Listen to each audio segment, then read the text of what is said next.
কৃষি এবং শিল্পের সমস্ত দুর্নীতিকে বন্ধ করা সম্ভব ছিল যদি ইসলামী রাষ্ট্র ব্যবস্থা থাকতো, যেটা আমরা করতে পারি নাই। কৃষক ভাইদেরকে অধিকার দেওয়া হয় নাই। যে পণ্যটার দাম এখানে 100 টাকা, দেখবেন সেই বেচারা বিক্রি করছে 10 টাকায়। কৃষকের সাথে সরাসরি সরকারের সম্পর্ক নাই, মাঝখানে বহু থার্ড পার্টি আছে। তাহলে ওদের উপর জুলুম হচ্ছে না? শ্রমিক, যে শ্রমিকের আপনি গার্মেন্টসের বেতন দিচ্ছেন 10,000 টাকা, 12,000 টাকা, এই পণ্যগুলোকে এক্সপোর্ট করে তারা কোটি কোটি টাকার বিজনেস করছে। তাদের এবং রাষ্ট্রের মাঝখানে একটা কি আছে, মধ্যস্থতা করার একটা মাঝখানে থার্ড পার্টি আছে। মাঝখানে অনেক টাকা পয়সা গায়েব হয়ে যাচ্ছে একবার উপরে। এর উপরে যাচ্ছে না, যাচ্ছে কানাডায়, সুইজারল্যান্ডে, সুইস ব্যাংকে, অমুক জায়গায়, তমুক জায়গায়। তো এই যে গরিবের রক্ত চোষা অর্থনীতি, এটা বন্ধ করা যেত যদি আমরা ইসলামী রাষ্ট্র ব্যবস্থা প্রণয়ন করতাম। কি লম্বা হয়ে যাচ্ছে নাকি? আচ্ছা, 25টা পয়েন্ট বলবো আপনাদের ইনশাআল্লাহ। আজকের মতো 25টা, আরো আছে। যখন কিতাব আসবে ইনশাআল্লাহ তখন আরো 50টা 100টা পাবেন। কয়টা বলছি? 8টা। হ্যাঁ, 8টা না? 8টা। 9 নম্বর লিখেন। 9 নম্বর হচ্ছে যাবতীয় অপসংস্কৃতিকে রুখে দেওয়া সম্ভব ছিল। যেমন স্টার জলসা, জি বাংলা, হ্যাঁ, পরকিয়া শেখানো হয়, জেনা শেখানো হয়, মদ খাওয়া শেখানো হয়, হ্যাঁ, তারপরে ওই যে গুন্ডা মাস্তানি করাকে হিরোর রোল দেওয়া হয়, আর আমাদের ছেলে পেলে ওইটাকে ফলো করে। সমকামিতাকে প্রমোট করা হচ্ছে, এলজিবিটিকে প্রমোট করা হচ্ছে, এখন তো ট্রান্সজেন্ডারকে প্রমোট করা হচ্ছে। এই জিনিসগুলোকে এবং পর্ন সাইটগুলা এগুলোকে বন্ধ করা সম্ভব ছিল রাষ্ট্রীয় উদ্যোগে, কিন্তু আপনি ব্যক্তিগত উদ্যোগে এটা করতে পারবেন না। আচ্ছা, 9 নম্বর হচ্ছে এটা কত, 10 নম্বর হচ্ছে এটা খুব গুরুত্বপূর্ণ, খুবই গুরুত্বপূর্ণ। সেটা হচ্ছে ইসলামী রাষ্ট্র ব্যবস্থা যদি না থাকে, তাহলে এই যে অনলাইন এবং অফলাইনে যত প্রিন্ট এবং ইলেকট্রনিক মিডিয়া আছে, এদের মিথ্যাচার আপনি বন্ধ করতে পারবেন, এদের ইসলাম বিদ্বেষ আপনি বন্ধ করতে পারবেন, এদের শয়তানি আপনি বন্ধ করতে পারবেন। ওই প্রথম আলোর সামনে গিয়ে আপনি গরু জবাই করেন না যাই করেন, ওর কিছুই যায় আসবে না, কিছু যায় আসবে না। ছেলে মানুষই হবে একটা, ওর কিছু যায় আসবে? শয়তানের এগুলোতে কিছু যায় আসে নাকি? তো যদি ইসলামী রাষ্ট্র ব্যবস্থা আপনার হাতে থাকতো, তাহলে আপনি আইন প্রণয়ন করে হোক, নীতি নির্ধারণ করে হোক এবং আইনের সুশাসন নিশ্চিত করে হোক, ইসলামের স্বার্থকে সর্বোচ্চ অগ্রাধিকার দিয়ে আপনি এগুলোকে নিয়ন্ত্রণ করতে। ইসলামের শাস্তি এগুলা দর্রা, বেত্রাঘাত, হাত কেটে ফেলা, কি তাই না? রজম করা। এই জন্য এই ভয়ে তো বহু মানুষ চায় না যে ইসলামী রাষ্ট্র হোক। বহু মানুষ এই কারণে ইসলামী রাষ্ট্র চায় না যে ইসলামী রাষ্ট্র ব্যবস্থা আসলে পরে তাদের ব্যক্তি জীবনের গুনাহ তারা করতে পারবে না। কারণ ব্যক্তি জীবনে জেনা করে, ও তো চাইবে না ইসলামী রাষ্ট্র আসুক। ব্যক্তি জীবনে মদ খায়, ও তো চাইবে না যে মদ, আরে বাপরে বাপ, ইসলামী রাষ্ট্র আসতে তো 80টা বেত্রাঘাত করবে আমার, তাই না? ইসলামী রাষ্ট্র আসতে তো পরকিয়া করতে পারবে না। তখন তো আপনি ধরেন যে খোলামেলা এবং উন্মুক্ত কনসার্ট আপনি করতে পারবেন না। আপনি শুনলে বাসায় শুনবেন, ব্যক্তিগতভাবে পাপ করবেন, জনগণকে পাপি করতে পারবেন না, তাই না? ইসলামী রাষ্ট্র আসলে অনেক সমস্যা আছে। ওই সমস্যাগুলোর কারণে তারা আবার চায় না যে ইসলামী রাষ্ট্র আসুক। তো যাই হোক, চাক আর না চাক, একটা কথা বলে নেই, অনলাইনে দিবি বলাই না, মানে কেউ চাক আর না চাক, কেউ চাক বা নাই বা চাক, আজ হোক আর কাল হোক, এই বাংলাদেশের বুকে ইসলামী রাষ্ট্র কায়েম হবেই হবে। কেউ এটাকে বদলাইতে পারবে না। কেন পারবে না বলেন? কেন পারবে না? কারণ নবী সাল্লাল্লাহু আলাইহি ওয়াসাল্লাম ভবিষ্যৎবাণী করেছেন যে একটা কাঁচা বাড়ি বাদ থাকবে না, একটা পাকা বাড়ি বাদ থাকবে না, যেখানে আল্লাহ পাক তার তাওহীদের কালিমা লা ইলাহা ইল্লাল্লাহ মুহাম্মাদুর রাসূলুল্লাহকে প্রবেশ করাবেন না। ওরা যে বলছেন অখণ্ড ভারত হবে, হ্যাঁ অখণ্ড ভারত হবে ঠিকই, তবে সেটা হবে কিসের? ইসলামের এবং তাওহীদের কালিমা লা ইলাহা ইল্লাল্লাহ মুহাম্মাদুর রাসূলুল্লাহ। অপেক্ষা করতে থাকো, তোমরা অপেক্ষা করতে থাকো। ফান্তাজিরু ওয়া ইন্না মাআকুম মিনাল মুনতাজিরিন। কোনো সমস্যা নাই, কিন্তু এটা হবেই হবে ইনশাআল্লাহ। আর যে কথাটা আল্লাহ নবীজি মুখ দিয়ে বলেছেন, জেরুজালেম মুক্ত হবে এবং জেরুজালেম থেকে ঈসা আলাইহিস সালাম কি করবেন? 40 বছর এই বিশ্বকে শাসন করবেন। কারো ক্ষমতা নাই এটাকে ঠেকায়, এটাকে বদলাই দিবে এই ক্ষমতা নাই আছে, আর না আমেরিকার আছে, আর না পশ্চিমা সভ্যতার আছে, আর না আমাদের এই গোমূত্রখোর মোদিদের আছে। এরা তো গোমূত্রখোর, এরা কি খোর? যারা যারা গরুর পেশাব পান করে ওদের মাথায় কি থাকতে পারে? তো যখন ওগুলো খেয়ে নেশা মাথায় উঠে আর কি, তখন হেডাম দেখায়। বুঝতে পারছেন কথা? যাই হোক, আমরা দোয়া করি আল্লাহ পাক তাদেরকে হেদায়েত দান করে। আবু জাহেলের জন্য তো দোয়া করা হয়েছিল না? আল্লাহ আবু জাহেল বা ওমর রাদিয়াল্লাহু আনহুর মধ্যে যাকে আপনি ভালোবাসেন আল্লাহ আপনি হেদায়েত দান করেন। এমন হতেই পারে যে তাদের বহু মানুষ ইসলামের সৌন্দর্য দেখে আমাদের দিনে ইনশাআল্লাহ দীক্ষিত হবে। এটা হতেই পারে। আজিজ আও যুল্লি যালিল, একটা হাদিসে আছে যে সম্মানের ঘরে সম্মানের সাথে ঢুকবে, অসম্মানের ঘরে একবার অপদস্থ করে ইসলাম ঢুকবে ইনশাআল্লাহ। তো যাই হোক, পয়েন্টটা ছিল কি, যে আমরা যদি ইসলামিক রাষ্ট্র ব্যবস্থা থেকে যেতে পারি তাহলে প্রিন্ট এবং ইলেকট্রনিক মিডিয়া এই যে ইসলাম বিদ্বেষ এগুলোকে আমরা বন্ধ করতে পারবো। তখন আমরা ইনসাফ প্রতিষ্ঠা করতে পারবো এবং সত্য মানুষের কাছে প্রচার করতে পারবো।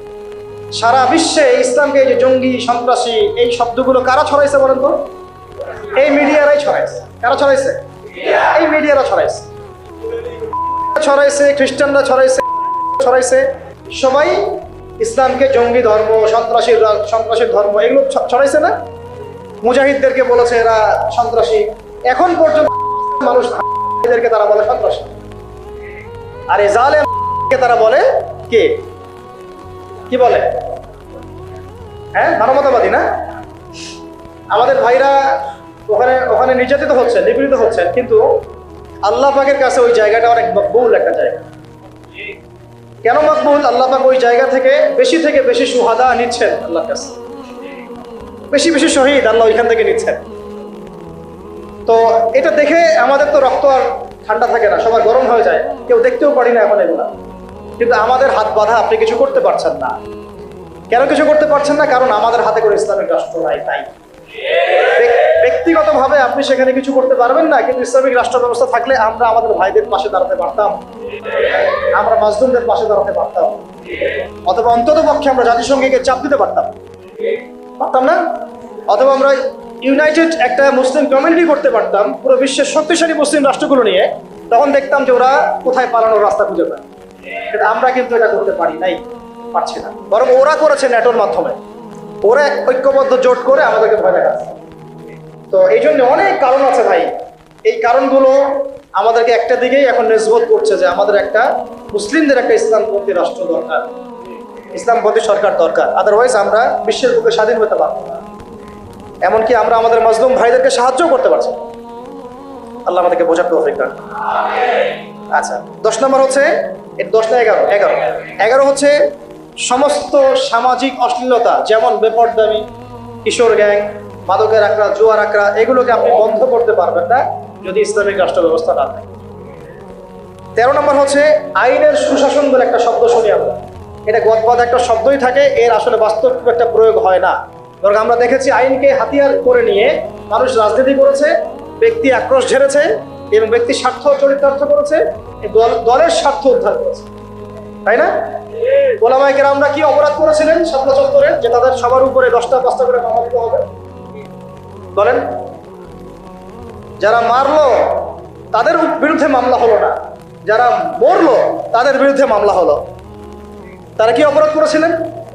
এখনো বহু ওলামায়ে কেরাম 5টা 6টা 10টা করে মামলা নিয়ে কাঁধে নিয়ে ঘুরছেন না? তাহলে আইনের সুশাসন কি এখানে হয়েছে? নিশ্চিত। এখন পর্যন্ত এই পরিবর্তিত সরকার বলছেন এখন পর্যন্ত এগুলোকে উইথড্র করা হয় নাই, এখন পর্যন্ত মামলাগুলো থেকে উইথড্র করা হয় নাই, এখন পর্যন্ত বহু গুম হওয়া মানুষকে উদ্ধার করা হয় নাই। আর আমরা জানি তারা কি পরিমাণ কষ্টে আছেন। আমরা গেস করতে পারি যে তারা কি পরিমাণ কষ্টে আছে। এটা তো আপনি গেস করতে পারবেন না, কারণ আপনার সে অভিজ্ঞতা নাই, সমুদ্র দেখেন নাই, আপনি বুঝবেন কিভাবে এর গভীরতা কেমন। সেখানে একদিন মনে হবে 1 বছরের সমান, একদিন মনে হবে কি 1 বছরের সমান। এমন বহু মানুষ ভিতরে এখনো আছে যারা মাজলুম, নির্যাতিত, নিপীড়িত, এখন ওদেরকে বের করা হয় নাই। এখনো বহু মানুষের গায়ে মিথ্যা মামলা চলছে, বহু ওলামায়ে কেরাম মামলা নিয়ে ভুগছেন। আর মামলা এমনভাবে দিয়ে রাখে যে সকালবেলা আপনি হাজিরা দিবেন ঢাকায়, একেবারে আবার দেখা যাবে কালকে আবার হাজিরা দেওয়া লাগবে রাজশাহীতে, তারপরে হাজিরা দেওয়া লাগবে চট্টগ্রামে। এইভাবে তারা হ্যারাস করছে। আর 4টা 5টা মামলা কারোর উপর থাকলে তার আর কোনো হ্যারাসমেন্টের প্রয়োজন নাই, এটাই তার সারা জীবনকে শেষ করে দেবে। তার জমি জমা বাড়ি গাড়ি বিক্রি করেও সে ওখান থেকে বেরোতে পারবে। এদিকে আইনের সুশাসন নিশ্চিত হয়েছে। যদি ইসলামিক রাষ্ট্র ব্যবস্থা থাকতো তাহলে প্রত্যেকটা জালেমের বিচার হতো, এর প্রত্যেকটা মাজলুমকে আমরা বেকসুর খালাস করে দিতাম ইনশাআল্লাহ। এবং এখানে তাওহীদপন্থী সৎ এবং যোগ্য আইনজীবীদেরকে আমরা রাখতে পারতাম না? শুধু তাই না, এই যে ব্রিটিশ আইন চলতেছে, ব্রিটিশ আইন, এই ব্রিটিশ আইনের যে ফাঁকফোকর, নোংরামি, তাগুতি সিস্টেম, এগুলোকে পরিবর্তন করে আমরা আল্লাহর শরিয়া আইন বাস্তবায়ন করতে পারি। 12টা বলছি, 13 নম্বর। আচ্ছা, 13 নম্বর হচ্ছে খুব জরুরি পয়েন্ট। সমস্ত অপরাধের বিচার এবং আইনের যে সুশাসন এটা নিশ্চিত করা সম্ভব, সমস্ত অপরাধগুলোর বিচার করা সম্ভব ইনসাফের সাথে, শরিয়া আইনের সাথে এবং আল্লাহর বিধানের অনুকূলে, যেটা ইসলামিক স্টেট না থাকলে কখনোই সম্ভব নয়। একটা জেনার ঘটনা ঘটেছে নবী সাল্লাল্লাহু আলাইহি ওয়াসাল্লামের যুগে, তিনি কি বিচার করেন নাই? চুরি হয়েছে, তিনি কি বিচার করেন নাই? মদপান হয়েছে, তিনি কি বিচার করেন নাই? তিনি কোন উৎস থেকে আইন নিয়ে বিচার করেছেন? আল্লাহর পক্ষ থেকে আইন দিয়ে বিচার করেছেন। সেটা কিন্তু আমাদের বিগত 50, 60, 70, 100 বছর আমরা করতে পারি নাই। তো ইসলামী রাষ্ট্র ব্যবস্থা না থাকলে এটা কখনোই সম্ভব হবে না। ঠিক আছে। 14 নম্বর হচ্ছে হুদুদ এবং কিসাস কায়েম করা সম্ভব হবে না। কি বললাম? হুদুদ এবং কিসাস কায়েম করা সম্ভব হবে না যদি ইসলামী রাষ্ট্র ব্যবস্থা না থাকে। যদি থাকে তাহলে আপনি হুদুদ কায়েম করতে পারবেন, কিসাসও কায়েম করতে পারবেন। কিসাস কি? হত্যার বদলে হত্যা, খুনের বদলে খুন। এই যে মনে করেন কয়দিন আগে দেখলেন না, একটা বাস এসে পিষে দিয়ে চলে গেল। রাস্তাঘাটে কত ঘটনা ঘটছে, এমন ঘটছে না? কত ঘটনা ঘটছে, কত যে নিরপরাধ মানুষ আমাদের সমাজে প্রাণ হারায়। কোনো হিসেব আছে? কোনো তালিকা আছে? সবগুলোকে সুষ্ঠু কোনো বিচার হয়? বহু মানে জালেম পার পেয়ে যায় না? তো হুদুদ আর কিসাস থাকলে কোনো জালেম পার পাইতো না, বরং এগুলো সবার সামনে দৃষ্টান্তমূলক শাস্তি দেওয়া হতো। যেমন এই এলাকায় যদি কোনো চুরি হতো তাহলে সবার সামনে তাকে নিয়ে এসে তার হাত কেটে ফেলা। তখন কি চুরি বাড়তো না কমতো? নিশ্চয়ই বাড়তো। নাকি চুরি কি বাড়তো? এটা হচ্ছে একটা সাইকোলজিক্যাল ট্রিটমেন্ট। এটা একটা সাইকোলজিক্যাল ট্রিটমেন্ট যে মানুষ যখন দেখে যে হ্যাঁ, আরে চুরি করলে তো এমন শাস্তি দিবে, জেনা করলে তো ভাই আমার এমন শাস্তি আছে, মানুষ ভয়ে অনেক সময় পাপ করে, ভয়ে পাপ করে।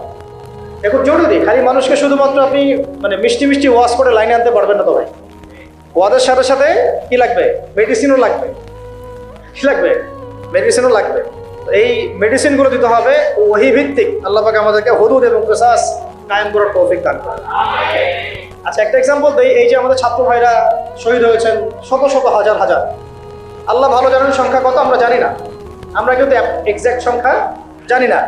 বহু ভাই পঙ্গু হয়ে হাসপাতালে পড়ে আছেন, তাদের খুনের বিচার করা দরকার ছিল কিনা? কতগুলো হয়েছে? যদি একটা এক্সাম্পল দিই, যদি ধরেন যে একজন ছাত্রকে হত্যা করার জন্য একজন পুলিশ দরকার হয় বা একটা বুলেটও দরকার হয়, তাহলে তো যদি 1000 জন মারা যায় তাহলে 1000 পুলিশকে শাস্তির আওতায় আনা লাগতো। 1000 পুলিশকে গ্রেফতার হয়েছে? হ্যাঁ, তাদেরকে আদেশদাতারা কি সবাই গ্রেফতার হয়েছে? তাদের মাস্টার মাইন্ডরা কি এখন পর্যন্ত ফাঁসির কাজটা ঝুলেছে কেউ? তো এই যে ইসলামী হুদুদ এবং কিসাস থাকলে এতদিন পর্যন্ত সবার আগে যে কাজটা হতো, এটা যদি তথাকথিত এই যে ডেমোক্রেটিক বিপ্লব না হয়ে যদি এটা হতো ইসলামিক কোনো রেভলিউশন, তাহলে সবার আগে বিচার হতো খুনের, হত্যার বিচার। সবার আগে এই কাতিলদের কিসাস করা হতো। কিন্তু এটা কিন্তু হয় নাই, বিকজ এটা ইসলামিক মুভমেন্ট হয় নাই, এটা ইসলামিক কোনো রেভলিউশন হয় নাই। যাই হোক, যা হয়েছে হয়েছে, যা হয়েছে হয়েছে। এখন আমরা চেষ্টা করব যেন জালেম আবার ফিরে না আসে এবং মাজলুম যেন কখনো আবার নির্যাতিত না হয়, আর আস্তে আস্তে যেন আমরা ইসলামিক রাষ্ট্র ব্যবস্থা দিকে যেতে পারি। কারণ আমরা জানি যে একদিনে আমরা যেতে পারবো না। একদিনে কি পারবো? আলোচনাগুলো তো ওঠা উচিত, সবার জানা উচিত, সচেতনতা তৈরি করা উচিত। আজ হোক আর কাল হোক, ইনশাল্লাহ হবেই হবে। এটা কিন্তু আপনার কত নম্বর বললাম? 13 নম্বর। 14 নম্বর। 15 নম্বর হচ্ছে, এটা খুব জরুরি পয়েন্ট। প্রত্যেকটা ডিপার্টমেন্টে, হোক প্রশাসন, হোক ব্যাংকিং সিস্টেম, হোক ইকোনমিক্স, হোক রাজনীতিবিদ, হোক আপনার প্রিন্ট মিডিয়া, ইলেকট্রনিক মিডিয়ায়, প্রতিটা ডিপার্টমেন্টে যত ভারতীয় দালাল আছে, বিজাতীয় দালাল আছে, বিজাতীয় দোসর আছে, এদেরকে আপনি চিহ্নিত করে শাস্তির আওতায় আনতে পারবেন না যদি আপনি ইসলামিক রাষ্ট্র ব্যবস্থা থেকে না যান। যতই চেষ্টা করেন ফাঁক ফোকর দিয়ে তারা বের হয়ে যাবে, ইসলামিক রাষ্ট্র ব্যবস্থার মধ্যে নাই। তো তারা এখানে ফাঁক ফোকর খুঁজবে, পেয়েও যাবে, পার পেয়েও যেতে পারে। যেমনটা বিগত সময় হয়েছে না, বিগত সময় তো অনেক অপরাধী পার পেয়ে যায় নাই, গিয়েছে। সবার কি বিচার হয়েছে? হয় নাই। আল্লাহ পাক আমাদেরকে বোঝার তৌফিক দান করেন। 16 নম্বর হচ্ছে, এটা যদি একবার বলেছি আবার রিপিট হচ্ছে, যে গরিব মানুষের অধিকার নিশ্চিত করা যাবে। গরিবের অধিকার নিশ্চিত করা যাবে ইনশাআল্লাহ। শুধু গরিব না, জন্তু জানোয়ারের অধিকার পর্যন্ত নিশ্চিত করা যাবে। পশু পাখি জন্তু জানোয়ারের অধিকার পর্যন্ত নিশ্চিত করা যাবে ইনশাআল্লাহ। ওমর রাদিয়াল্লাহু আনহু বলতেন যে আমি ভয় পাই যে আমার রাষ্ট্রে বা আমার রাজ্যে যদি ওই ইরাকের, সুদূর ইরাকের ফোরাত নদীর তীরে কোনো ছাগলের বাচ্চাও যদি না খেয়ে মারা যায়, আমি ভয় পাই যে আল্লাহ পাক সেই জন্য আমাকে জবাবদিহি করাবেন। এটা ছিল ইসলামী খেলাফত। এটা ছিল কি? ইসলামী খেলাফত। এই জবাবদিহিতা অন্য কোন গভর্নমেন্ট দিয়েছে বিশ্বের? ওমর রাদিয়াল্লাহু আনহু বললেন যে এটা আমার, আর এটা আমার ছেলে আব্দুল্লাহ, তার অংশটুকু নিয়ে আমি কাপড় বানিয়েছি। এইরকম ইনসাফ, এইরকম ন্যায় বিচার, এরকম জবাবদিহিতা কোন রাষ্ট্র ব্যবস্থায় আছে? ইসলামী রাষ্ট্র ব্যবস্থা ছাড়া কোথাও আছে? এইগুলো আমরা নিশ্চিত করতে পারতাম গরিবের অধিকার যদি আমরা ইসলামী রাষ্ট্রের দিকে যেতে পারতাম। 17 হচ্ছে খুব জরুরি পয়েন্ট, এটা আমাদের ওলামায়ে কেরাম বুঝবেন আর কি। জরুরি পয়েন্ট হচ্ছে যে বিধর্মীদের কথা বলছি না, মুসলিমদের কথা বলছি। মুসলিমদের ধর্মীয় যে আমল, আকিদা, উসুল, মানহাজ, এই যে বিষয়গুলো আমাদের মধ্যে আছে, এখানে উদ্দেশ্য প্রণীতভাবে বহু ইখতিলাফ ঢুকিয়ে দেওয়া হয়েছে। উদ্দেশ্য প্রণীতভাবে সবকিছু কিন্তু ইখতিলাফ ভাবে আসে নাই, ফিকহি ইখতিলাফ থেকে সব আসে নাই, বহু কিন্তু উদ্দেশ্য প্রণীত আছে, ইচ্ছা করে ঢুকিয়ে দেওয়া হয়েছে যাতে আমরা আপোষে একে অপরের সাথে সময় কাটাতে ব্যস্ত থাকি এবং তারা তাদের আখের গোছাতে ব্যস্ত থাকি। ঠিক আছে? হ্যাঁ, জি, আমাদেরকে লাগিয়ে রেখে তারা তাদের মিশন সফল করবে। অনেক বিষয় কিন্তু শুধু ধর্মীয় না, বরং অনেক কিছু রাজনৈতিক বিষয় আছে, পলিটিক্স আছে এখানে।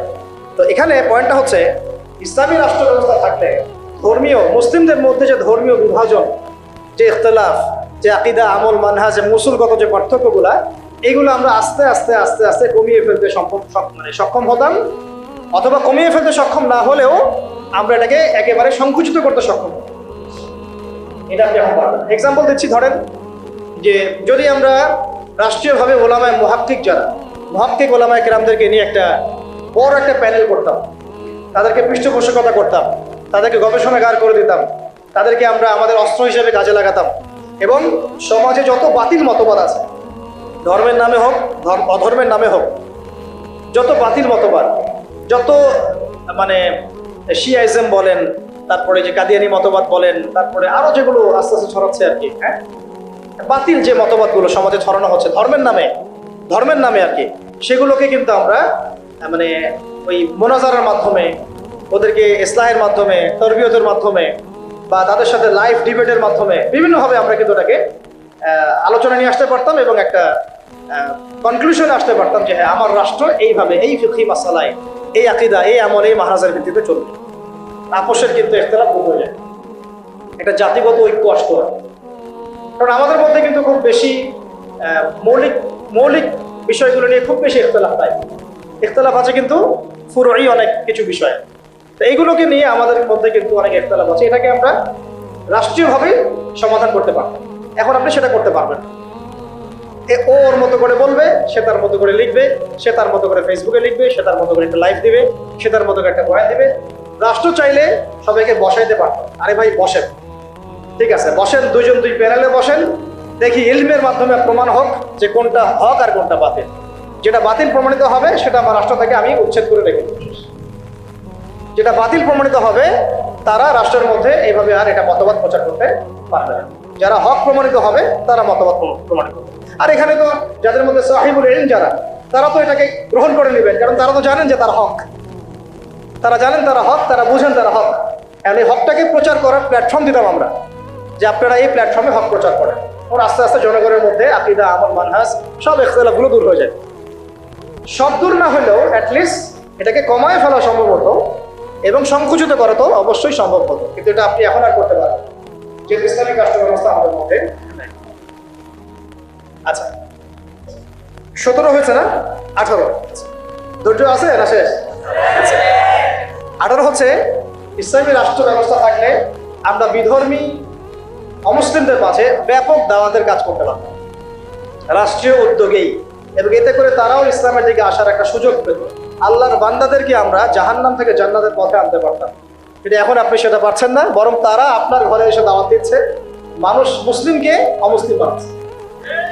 তাই বিষয়টা 19 হচ্ছে আমরা ইসলামী রাষ্ট্র কাঠামো পেলে মদিনা রাষ্ট্রের আদলে একটা মুনাওয়ার, একটা আলোকিত রাষ্ট্র গঠন করতে পারতাম, যেটা ইসলামী রাষ্ট্র ব্যবস্থা ছাড়া কখনোই সম্ভব হবে না।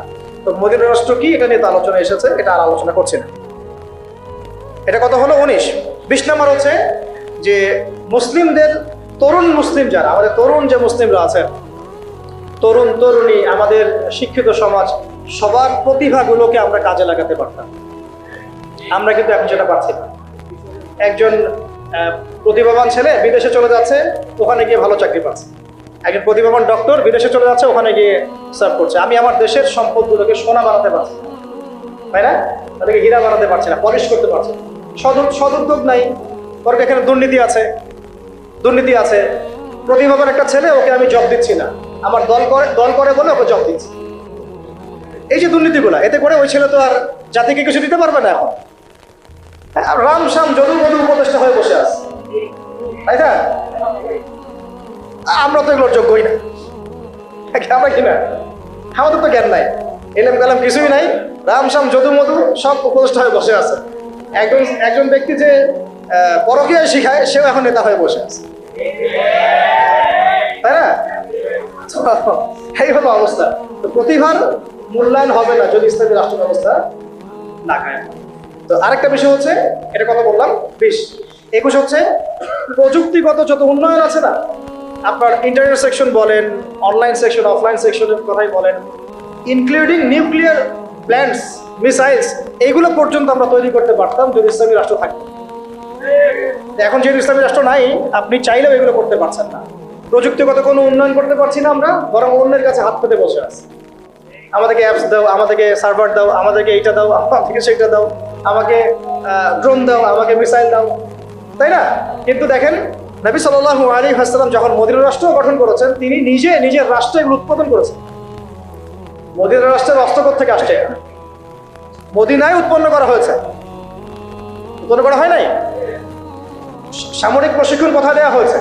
মদিনাতেই দেওয়া হয়েছে। এবং তখনকার যুগের উপযুক্ত যে প্রযুক্তি, এই প্রযুক্তিগুলো সাহাবীদের কাছে ছিল না? ওই সমসাময়িক প্রযুক্তিগুলো কিন্তু সাহাবীদের কাছে ছিল।